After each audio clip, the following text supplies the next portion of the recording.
Hello everyone, it's Shane Kanto, your Wasteland reviewer, and I'm here to review the Meyerowitz stories, new and selected.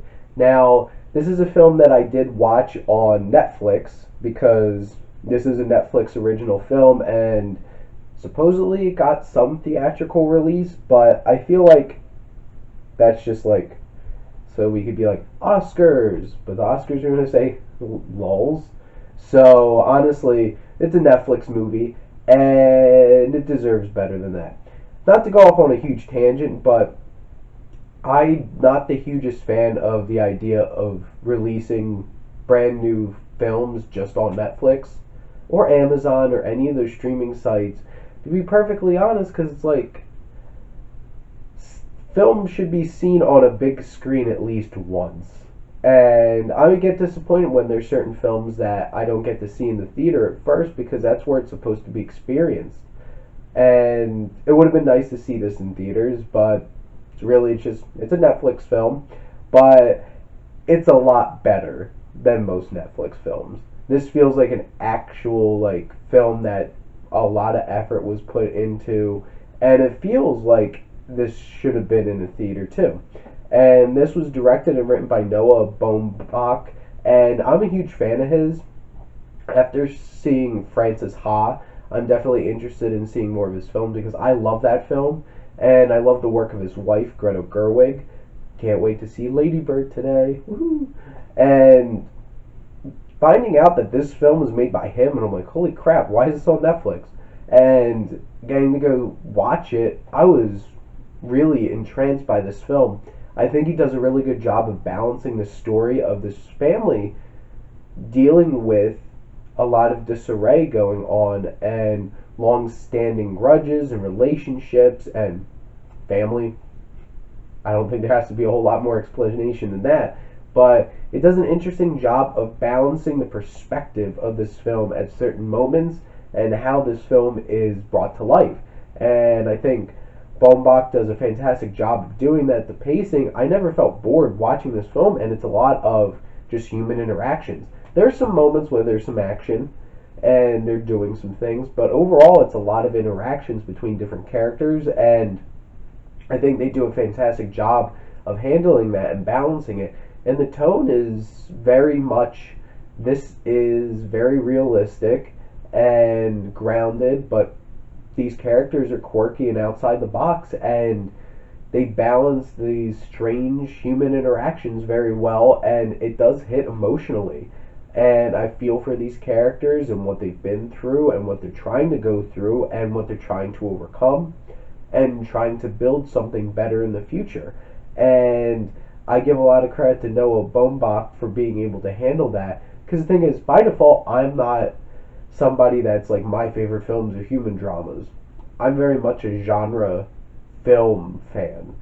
I love different kinds of genres. If you could see by the posters that are up behind me, it's a lot of science fiction, some crazy horror, crime, and then like that's what really hits me. It takes a lot for a basic human drama to really hit me, and it's usually the characters, and the characters in this film are amazing.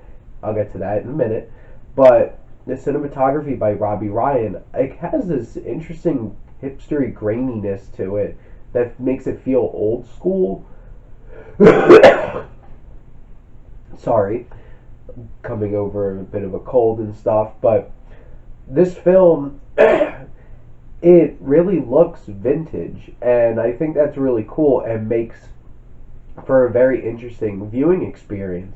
And I think the camera work's very well done. There's a particular chase scene that I really enjoyed, and how it used the camera to lend some perspective on these people chasing after each other.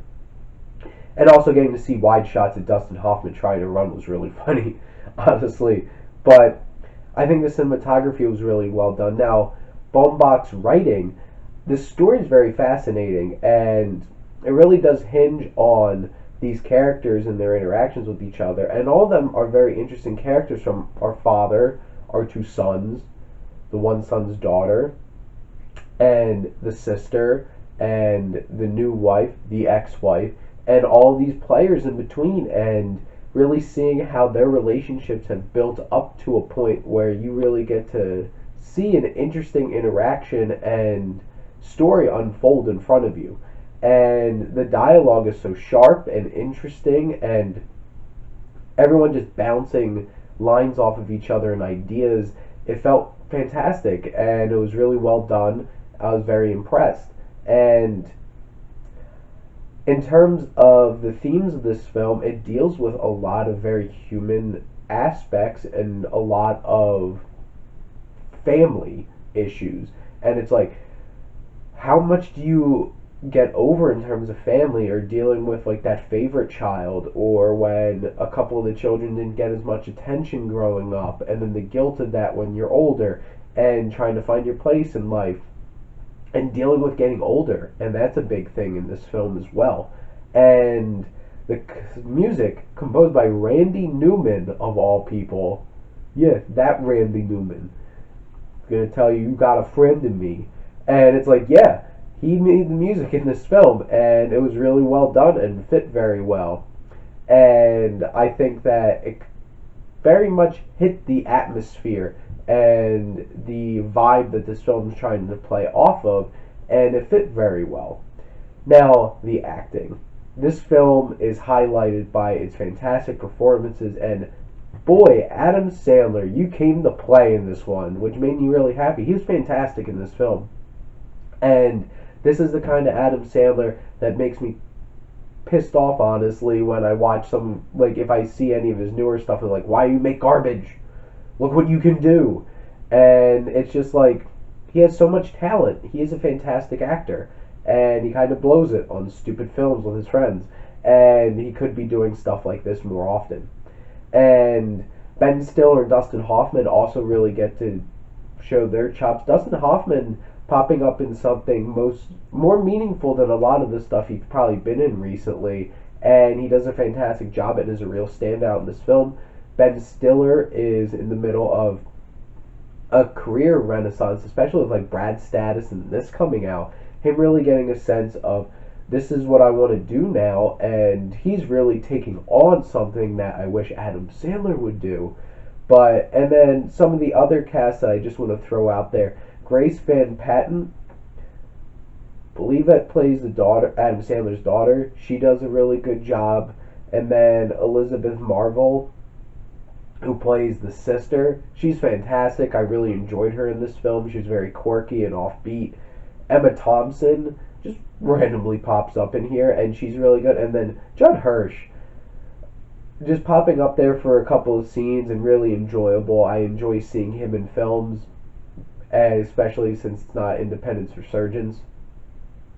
But overall, I think this is a very quirky, offbeat film, yet truly affecting tale of a family in disarray, and really getting a sense of they're weird, which can be alienating, but they're all dealing with so many, like, very relatable issues that this film really hits home. And honestly, I can't really see anything that really sticks out as a glaring issue that I had with this film. And honestly, I'm going to give the Meyerowitz stories, new and selected, an A+.